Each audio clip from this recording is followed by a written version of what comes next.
سے پوچھا گیا ہے کہ انہوں نے کوئی آرٹیکل پڑھا ہے جس کے مطابق مسلمانوں میں جو سائنس سے دوری ہے اور جس کے نتیجے میں ان کے مطابق معاشیت میں استحکام پیدا ہوا، اس میں صوفیہ حضرات، تصوف یا غزالی کا کوئی کردار آتا ہے کہ ان لوگوں نے شاید اس کو بہت اونرشپ نہیں دی۔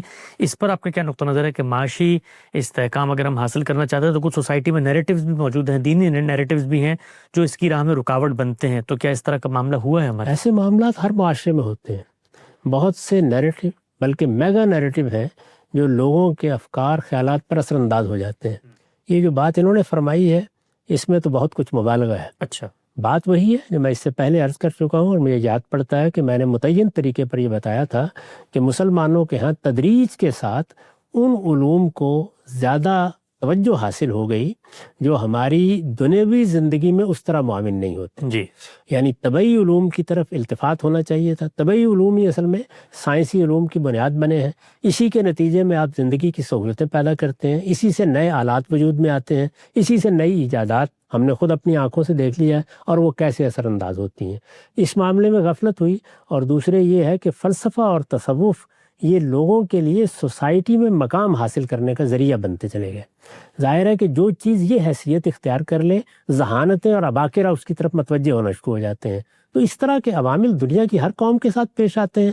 ان کا مرثیہ پڑھتے رہنا، انہی کا نوحہ پڑھتے ہوئے لوگوں کو متوجہ کرنے کی کوئی ضرورت نہیں ہے۔ اس وقت کی صورتحال کیا ہے اس کا بالکل حقیقت پسندانہ جائزہ لیں۔ اس کا جائزہ لینے کے بعد جو چیزیں آج ضروری ہیں ان کے فروغ کی کوشش کرنی چاہیے۔ ہمارے لیے سائنسی علوم کو پڑھنا ضروری ہے، اس میں درک حاصل کرنا ضروری ہے، اس میں آگے بڑھ کر مختلف چیزوں کو اپنی گرفت میں لینا ضروری ہے۔ میں عرض کر رہا ہوں کہ مشرقی قوموں نے یہ سب آپ کے سامنے کر کے دکھا دیا ہے، چنانچہ یہ تو ہر حال میں ہونا ہے، یہ اللہ تعالیٰ کی بنائی ہوئی سنت ہے، یہی کار فرما ہے اس دنیا کے اندر۔ اسی طریقے سے ہم بہرحال ایک مذہب کے ماننے والے ہیں، وہ مذہب کے ماننا ہمارے لیے کوئی ثقافتی مسئلہ نہیں ہے، وہ ہمارے ایمان کا، ہمارے یقین کا مسئلہ ہے۔ ہمارے پاس اللہ کی کتاب کی ہدایت ہے، وہ ہدایت ہے جس کو اللہ تعالیٰ نے خود اپنی ہدایت قرار دیا ہے، وہ براہ راست اللہ تعالیٰ کے الفاظ میں موجود ہے۔ اس کو سامنے رکھ کر ہمیں اپنا قدری موقف طے کرنا ہے، یعنی ویلیوز میں ہمارا کیا موقف ہے، اخلاقی حادثہ ہمارے نزدیک کن حدود کا پابند ہے، اس کو بیان کرنا ہے، اس کو سمجھنا ہے، اور سوسائٹی میں اس کے نفوذ کے ذرائع تلاش کرنے ہیں۔ ایک کام قدری ہے، وہ بھی ان لوگوں کو کرنا ہے جو اس فن سے، اس علم سے دلچسپی رکھتے ہیں، اور دوسری جانب تجربات کی دنیا ہے، انسان اس سے سیکھتا ہے۔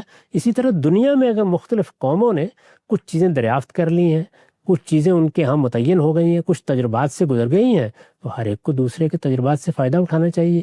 دنیا اسی طریقے سے کام کرتی ہے۔ خود مغربی قوموں کو مسلمانوں نے یونانی علوم منتقل کیے ہیں، اس لحاظ سے ایک کنٹریبیوشن ان کا ہے، ایک کنٹریبیوشن اب موجودہ مغربی قوموں کا ہے۔ اس کو انسانیت کے سفر میں دیکھنا چاہیے۔ اگر اس کو ہمیشہ مخاصمت کے نقطہ نظر سے دیکھا جائے گا تو سوائے اس کے کچھ نہیں ہے کہ آخر میں آپ ٹھنڈی آہیں بھریں گے اور تو کچھ بھی حاصل نہیں ہوگا۔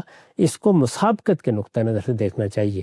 مسابقت اپنی ذات میں ایک اچھا عمل ہے، یعنی آپ نے جائزہ لیا، آپ نے دیکھا، آپ نے جانا کیا چیز اپنانے کی ہے، کیا اختیار کرنے کی ہے، اور میرے قدری وجود سے کیا چیز ہم آہنگ ہے، یہ فیصلے کرنے اور بیدار دل کے ساتھ یہ فیصلے کرنے، یہ در حقیقت انسانیت کے لیے صحیح لایا عمل ہے۔